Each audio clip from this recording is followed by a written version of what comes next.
Hi, welcome back, and this is lesson 4 in this video series looking at OpenInsight 10. In today's lesson we're going to be looking at creating our first dictionary or data table within OpenInsight 10. But before we do that, I've opened an older copy of OpenInsight and I thought we'll just have a quick look at the database manager. So if we go into Tool Panels and Database to make it visible, then you'll see here that we've got a number of tables in the system. If I just close these down for the moment, a lot of these are not going to be overly relevant to us. AREV-DIR is some system tables that are used for the AREV32, I think. We've then got data vol, which is where if you select the default, it's where it's going to put most of your data tables. We then got an LH dist, which I haven't got a clue what that does, but again, they're just some system tables. I'm going to jump the next one. O4W files are O4W tables for your running O4W. And then we've got RevBoot, which has got a number of system tables, and there's MD in there as well, which I think is the master dictionary. But again, we don't need to worry about any of those. So let's just minimize all of those for the moment. And we'll take a quick look at MDP clinic/data. Now this is where I opted to put my data for this particular application. We're going to do that in a moment. But you'll see here that we start off with a couple of bang files, a couple of index files. So I've got an index on MP_apps and I've got an index on MP_patients. And I think those indexes are relational indexes for viewing the data from one table in another form that's associated with a different table. We'll come up to all of that later on. We then got 5 different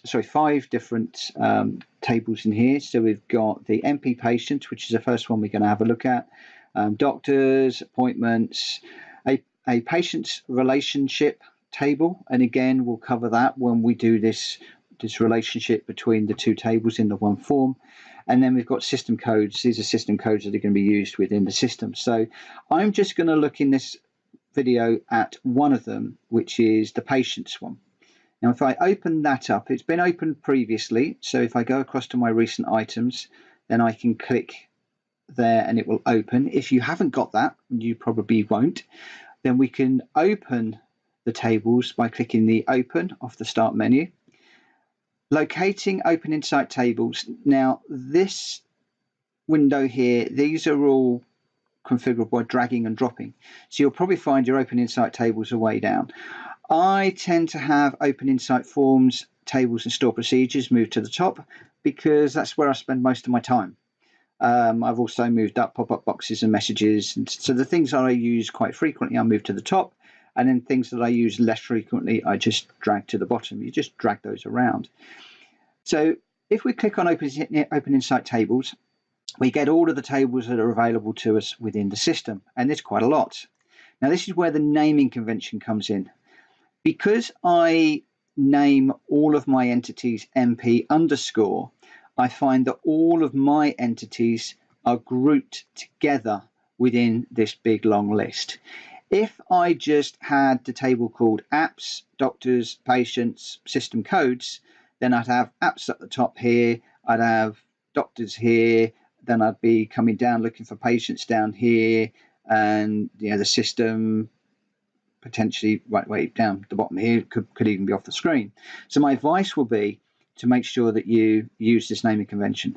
And if we open up MP patients, then that will then open up that table in the same way as if I was to launch it from the MRU screen. Then that opens up the table builder and that table that we're working on. So we'll look at the rest of this form as we build our table. So let's just close out of here. And we got poppies today. This is a photograph I took a few years ago, and we got a poppy field over the back of where we live, which is absolutely gorgeous. There's a big lake at the bottom here, and I just caught it late in the afternoon, not quite golden hour, but late in the afternoon, and I just loved the way that the sun was shining through these leaves and showing the veins in the leaves, and very pretty, very pretty. Anyway, we digress. Let's launch our evaluation. Click OK to the message. And because we've set those switches, that should launch us straight into our empty clinic application. Now again, recent items, there's nothing to show because obviously we haven't done anything. And if we were to turn on the database manager, then we will find that we don't have our folder for our application. But that doesn't matter too much, because what we're going to do in here is, let me just maximize this.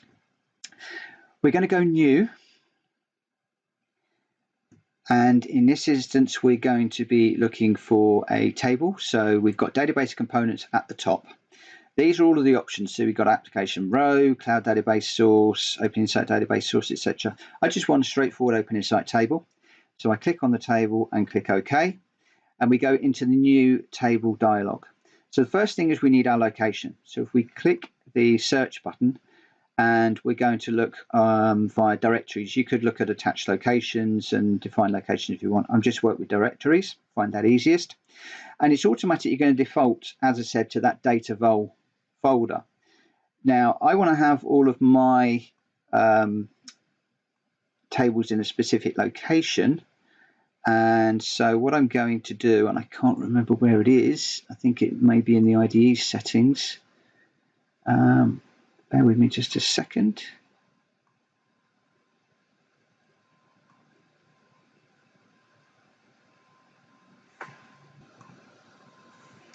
Okay, it's in the database environment settings. Sorry about that. So the data path, I'm going to change that to be MP Clinic and data. So we'll OK that. We'll OK that. And if we now go new, OpenInsight table, OK, and we click on the location for directories, then it takes us straight to our data location of where we're going to locate our data. So I would set that setting if you can. This table is going to be called MP _ naming convention patients. Now, this is one of the bigger tables that we're going to create within the system for the tutorial. There are a few others, and we'll look at those in a few minutes. But let's just work on this one. The description is entirely up to you whether you put something in there. So this is going to be patient personal records. But you could put whatever descriptive text in there. The estimated data size, so the number of records and the average size. I tend to leave those as the defaults, but you can change them if you want to. The frame information, the frame size and the size threshold, and grow and shrink as needed. This is a real dark art. Andrew is currently working on this, and I know Bob Cartner Revelation has also done a lot of work on this to optimize systems. And there's going to be some blog postings or some sort of white paper or something that the guys are going to produce, I hope, that will try and make some sense of what the thresholds and frame sizes should be. So for the moment, I would advise that we just stick with the defaults, and that will be absolutely fine for what we're working with. It's not going to slow us up or anything, so just go with the defaults.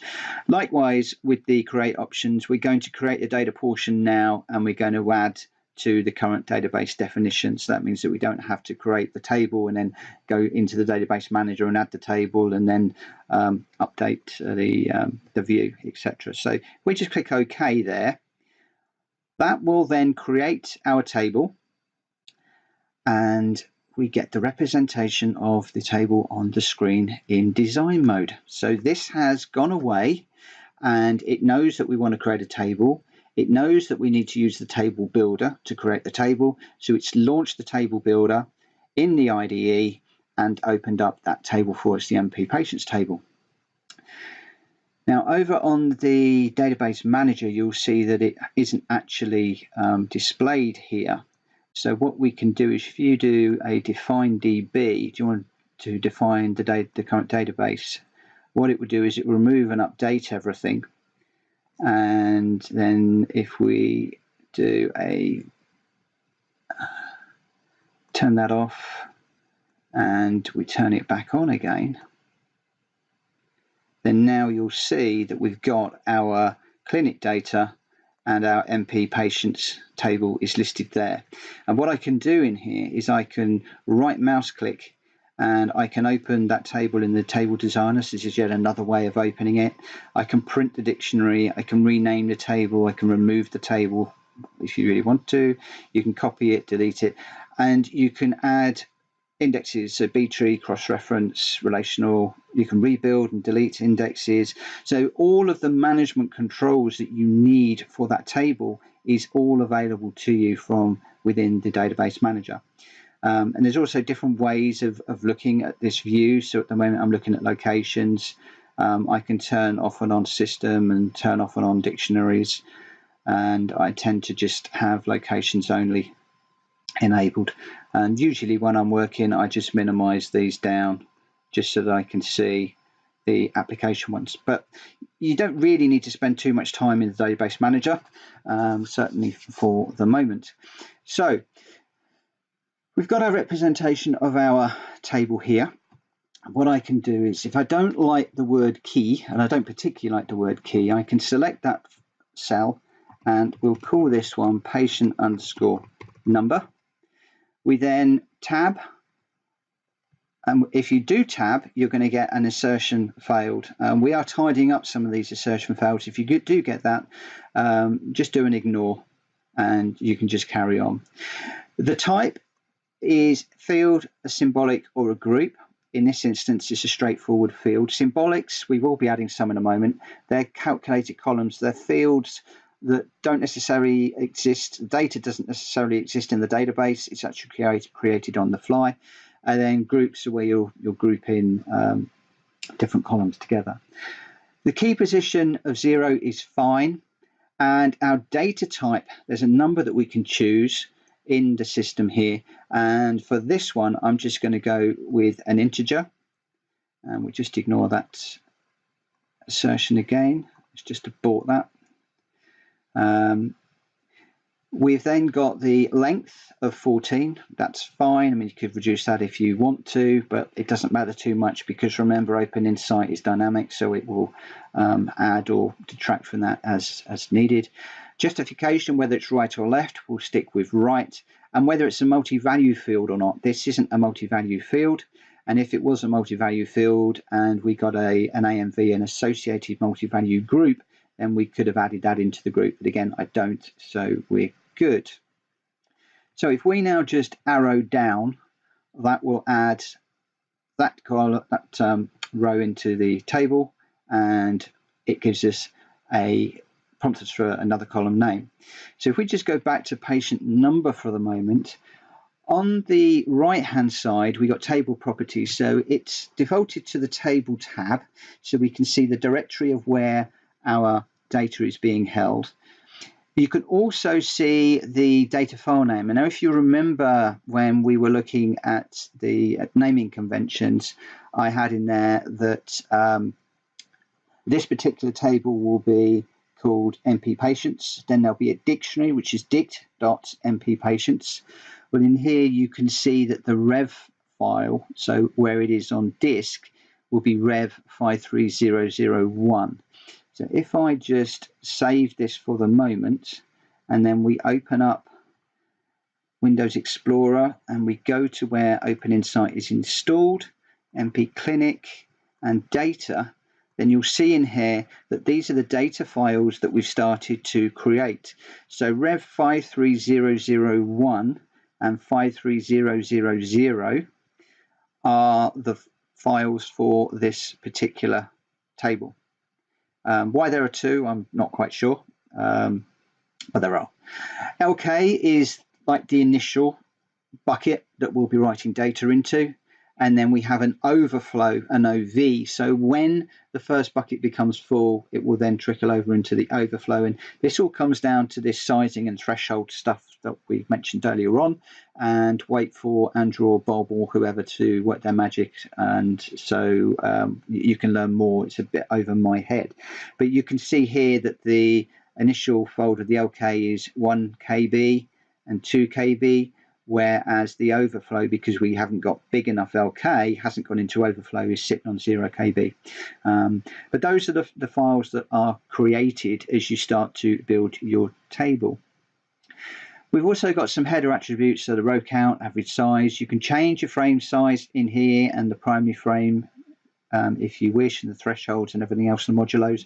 This is all this dark art stuff that I'm not going to go into. You've also got some size locks, so this is whether you're going to fix a size or whether you're going to allow OpenInsight to expand and contract and things like that. Then you've got your primary LK file, so this will go up to just under 400,000 bytes, I'm assuming, might be characters, bytes, whatever. So when it reaches that limit, then that will trickle over into the OV and it'll start writing to that. You also got the last time that it was updated, date and time, which should be today, and the overflow file size. So maybe that's the actual size of it at the moment, and the overflow, I'm not quite sure. Actually, we can check. Bear with me a second. Let's just dive into where OpenInsight is installed, and we'll have a look at the actual size. Yeah, we're only one, so I'm not entirely sure. Again, this is one for the professional training, but I think that the primary will go up to that, and then it will start to go into the overflow. You've also then got some dictionary header attributes, the dictionary LK file and the dictionary OV file information down here as well. None of that you really need to worry about for the tutorial. As far as the repository is concerned, this just tells you where the table is held within the repository and when it was updated and permissions and bits and pieces like that.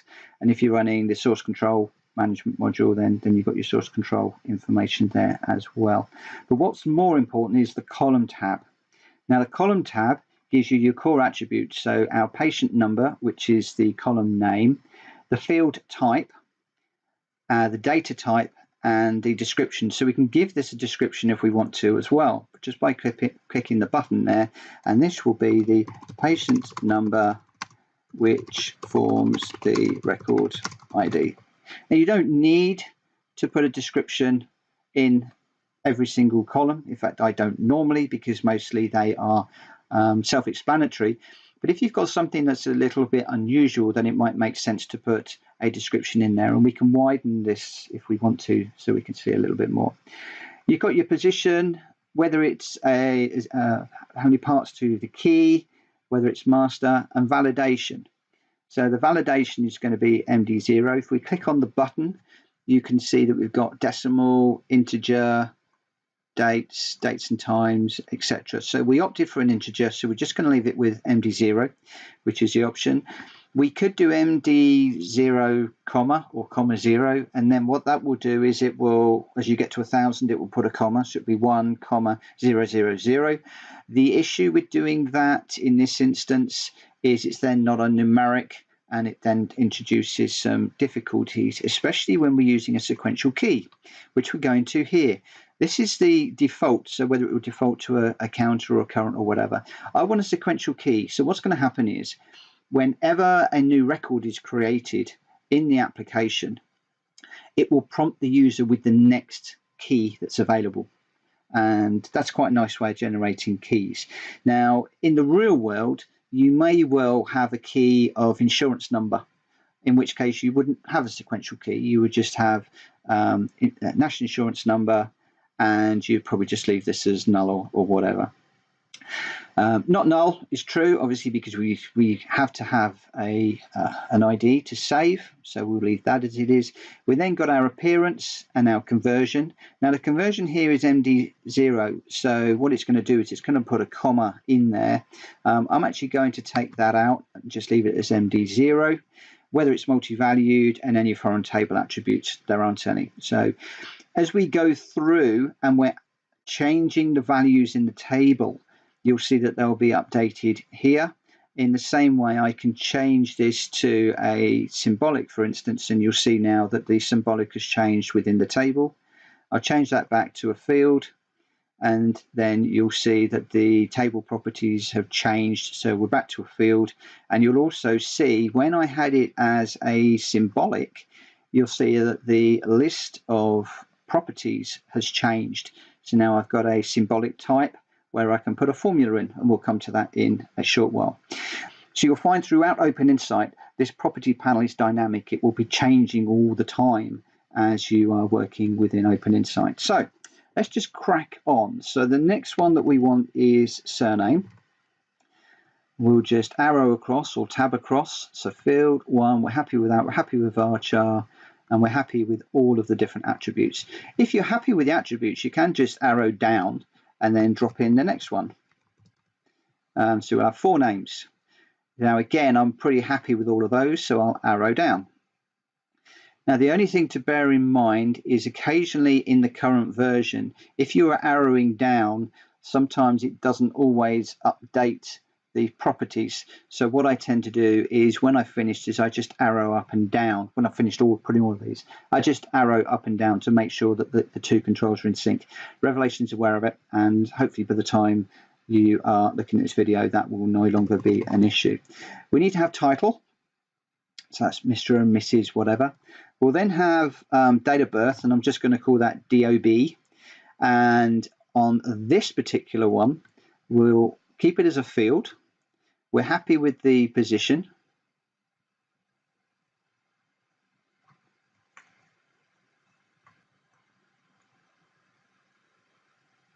Okay, I'll just pause that for a moment because I noticed that my positions have gone out. I'm actually working from another one, probably because I've just been moving things around with symbolics and stuff. So what I just need to do at the moment is change this back to, this is going to be position 0, so key 0, and then I need this one to be 1. I want that to be 2, that to be 3, and now DOB is 4. Sorry, just digressed. If you're not going up and down and changing things around, you're just adding these in, then you'll be key 0, 1, 2, 3, 4. But what I want to do in here is the data type. We'll change that to date because this is a date of birth, which is a date. The length is 11, and we will left align that as well. And over on the validation over here, we will need to look at some options that we need to change. So I'm in the UK. Now under date, there are lots of different options. So you've got D, D2, D4, so you can have the 2nd of March 2009, 2nd of March 09, sorry, 1st of March 09, 1st of March 2009. So all of these are the different formats that you're running through. You can have all numbers and a mix. What I tend to do, I'll just cancel out of here, is I tend to go with DL. And the conversion, again, I'll go DL. So when it puts that on the screen, then it will be a longer date. So it will actually have the month in the. And don't worry too much if you get these wrong now. I get these wrong all the time. You can come back and change them at any time. The next one is going to be address. Again, it's a field. Position 5 is fine. It's a varchar. 25 is good, left. But this time, because we're going to enable the user to put multiple lines of address in this column, I'm going to have this as a multi-value field. So we just tick the box. Arrow down, come across to the column 6, and this is going to be town. The next one is going to be postcode. And then we'll have gender, comments, image path, and then signature. So thus far, all of these I'm happy with. The attributes are absolutely fine. I'm just checking on the other screen. When we get down to signature, for signature, I want that to be a yes or a no. So we'll change that to a Boolean. Now, automatically OpenInsight defaults to 3, a length of 3, which is absolutely fine. And the validation is now a B and a B, which I'm absolutely fine with. Image path is a column name that's not overly descriptive. So what we might want to do is go into the description on this one and say that this is the path on the operating system to the image. So this is going to be like c/revsoft/images, whatever. So that just gives somebody who might be running through image path. What's an image path? Okay, that's a path on the operating system. Okay, so signature is in. The next one is image URL. And again, that's another one where we might want to put a description in, but I'm not going to worry about that too much. And then we're into some interesting columns. So the first one is approximate age, or approx age. And this one is going to be a symbolic.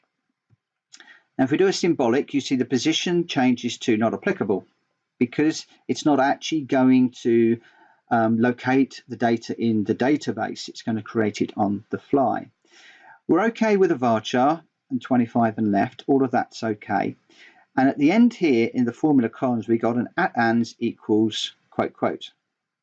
Over on the right-hand side, if we go to click on this white area, we get the button, click on the button. We can then get into a little dialog where we can add in some script. Now, bear with just a second because I'm going to copy and paste the script. Bear with me just a moment. Okay, I didn't have the code on my crib sheet, and because I'm not a coder, I tend to use stuff that I did previously. So what we're going to do is @ans equals @record 4. So what we're saying is within this record in position 4, and this is why I needed to change the positions, because remember I messed up the positions a moment ago. In position 4, we're going to interact with that data. And what we're going to do is we're going to set approx age to be int date, so today's date, and then @record position 4. We'll just close that bracket and divide that by 365.25. So what that's going to do is it's going to work it out, and it's going to set the date, the age appropriately, or guess the approximate age, and then we do @ans equals approx age. So that's basically going to send the value back, and so that we can produce it on the screen. I think that terminology is correct. Anyway, when we're done, we can check the syntax. The syntax is correct, so we can go OK, and we'll go on and we'll put the next one in. And the next field that we want underneath approx age is appointment date or app date. So again, this is a symbolic. It's going to be a varchar. We're happy with all the other attributes. And this one is going to be an XLate. Now, I can't put the XLate in at the moment. I possibly could, but I'm not going to, because the XLate is going to be pulling in data from the appointments table, and that appointments table doesn't exist at the moment. So I'm just going to leave that at @ans, and we'll go ahead and we'll put the rest of the columns that will be displayed in that table. So these are going to be all the appointments that have been scheduled or completed for this particular patient. Don't forget to change it to symbolic. So app doc, so we got an app ID, we'll come down, we got app summary, we got an appointment time, and all of those need to be symbolics, and we'll just leave them all at @ans at the moment. And we'll come down and we'll put one more in, which is called short name. And again, that's a symbolic varchar. And this one we can do, because what we're going to do here is we're going to take the forename or the 4 names, and the surname, and we're going to put them together so that within the application we can show Martin Phillips, even though in the database we've got Martin and Phillips. Now, to do that, we need @ans equals, get rid of the quotes, we need a curly bracket and the first dictionary name. So 4 names. We then have a colon and then a quote, space, quote. And what that's going to do is that's going to put a space between the forename and the surname. And the semicolons, I think they're called concatenators or something. It concatenates everything together. And curly bracket again, surname, close the curly bracket, and I think that we should be done. So if we just do a check syntax on that, the formula is correct. And we'll know whether we got it right when we actually create the form and put some data in there. But for now, I'm going to assume that's correct. And that's that table done. Now we do need to have another table, which is the appointments table. And if I just go into here and we do new, and we want to have a new table where our location is going to be in the same location as we had before. So we'll just OK that. The table name is going to be mp_apps. And because apps is not overly descriptive, these will be patient appointments. I'm going to select all of the defaults and click OK. That then creates our empty table. And in here, I'm going to have an ID for the record ID. Let's just abort that. We'll come down. We'll have a link to patient. So this is going to be the ID of the patient that we're going to link to. We'll have an appointment date. We'll have an appointment time. We'll have a doctor. We'll have a summary. We'll have some notes. And we'll have a name. Now, I'm doing this the quick and easy way. So field. The bottom one is a symbolic. I need to change the type here to an integer. And we'll have integer for this one as well. Now, I might not necessarily be using the right data types. Remember, I'm not a professional, and I just choose what sort of makes sense to me. This one's going to be time. And then I have varchar. The length, yeah, okay, I don't really want it to be 14. We'll change that to 6. So 14. The appointment date, 11 is good. So I think I'm happy with everything else. And the justifications are all fine. Sorry, I've just hit that assertion again. We've got no multi-values in here. And again, this calculated column is going to be an XLate, which is for the short name. Now, if I just go back to the patient's table and we'll save that, come back here. So if we now go into the column attributes, into the formula, and this time we're going to add in an XLate. Now, there is an XLate Wizard, which I've been given as an RDK, and I've got it in one of my other applications because I can never remember the text. That should be coming in the next update of OpenInsight 10, but I haven't actually got it in this version. So I'm afraid you're going to have to put up with me typing. Now, when you start typing with an XLate, it gives you some text to help you. So the first thing I need is in brackets, I need my table name, which is mp_patients. And then we need to have a quote, comma. We then need a curly bracket, I think. Then link to patient. Close the curly bracket. Close the curly bracket even. And then a comma.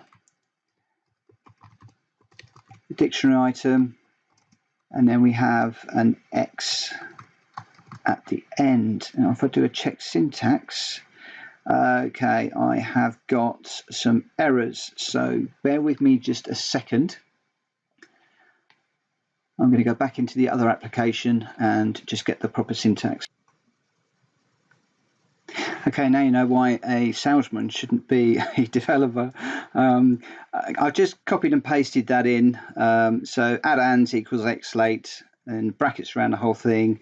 The table name that we're going to be pulling the data in from, the column in this particular table that has the ID for the record that we need to pull in, and then the field that we want to pull in, so it's short name, and then an X, and I think the X is if there's nothing to come in then it passes an X or something.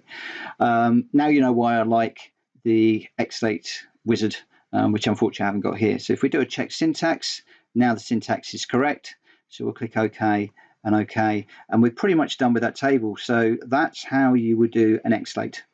Now within the patients table there are a number of XLates that we need to do, and what I'm going to do now is to finish up with this video by giving you a little bit of a task. So what I'm going to do is save and save. Now we could, if you want, go to File and Save All, and the other thing that you can do as well is save and close, because it's best advice to close down your tabs before you actually close down OpenInsight. And you can see here that we've got the table for the patients. We've got the other one is missing, so if we do a define DB, and that just removes and updates the database manager. And then if we do a view, really we want to have a view refresh in here. Maybe I'll suggest that to Rev. View database, and now you'll see that we've got both our tables. No index on this, we haven't created any indexes yet, but we've got our two tables. So I'm going to close out of here. I'm going to run up the old clinic application. This isn't completely finished, but I did this so that I can show you the other tables that you'll need to create if you want to follow this through. So we've got our patients table, and the syntax, if I just open up this one here, then you've got the syntax for the approximate age. Pause the video, and obviously what you're going to want to do is to make sure that your dictionary is exactly the same as that one. I'm going to need to do the same in a moment to bring my other one back to where it should be.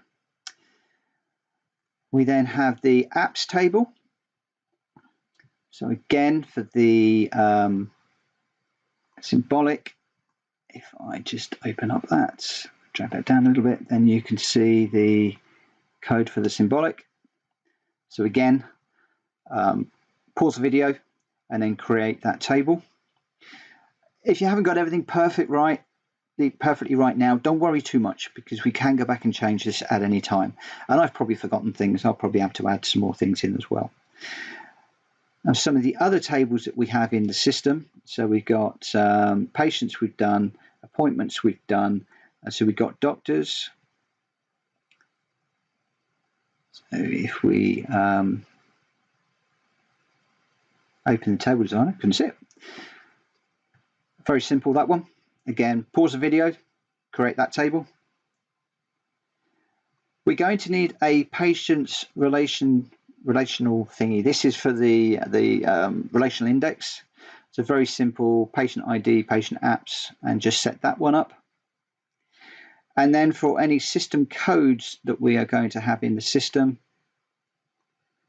again, another very small table which gives us a code type, a code, and a description. And then with this one, what's going to happen is it's all multi-value. We'll give it a code type. So let's say people titles.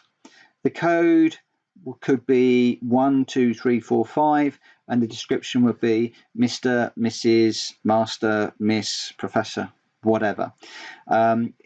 You could, if you want, if something makes sense. Let's say in the UK we have postcodes. So for Milton Keynes, the postcode begins MK. For Northampton, it begins NN. For some other place, then it could be something else. It isn't a great example because for reasons I know not, Milton Keynes postcodes are MK. Bedford, which is a different town, their postcodes are also MK. So that doesn't necessarily work, but you get the idea. If you've got a code that relates to a description, then pop the code in there. Products are a great one. You might have a product number and then a description of what that product is, for instance. So create that one as well, save them all, and then we'll be using those over the course of the video series. For now, that's the end of this video. Take care and thanks for watching.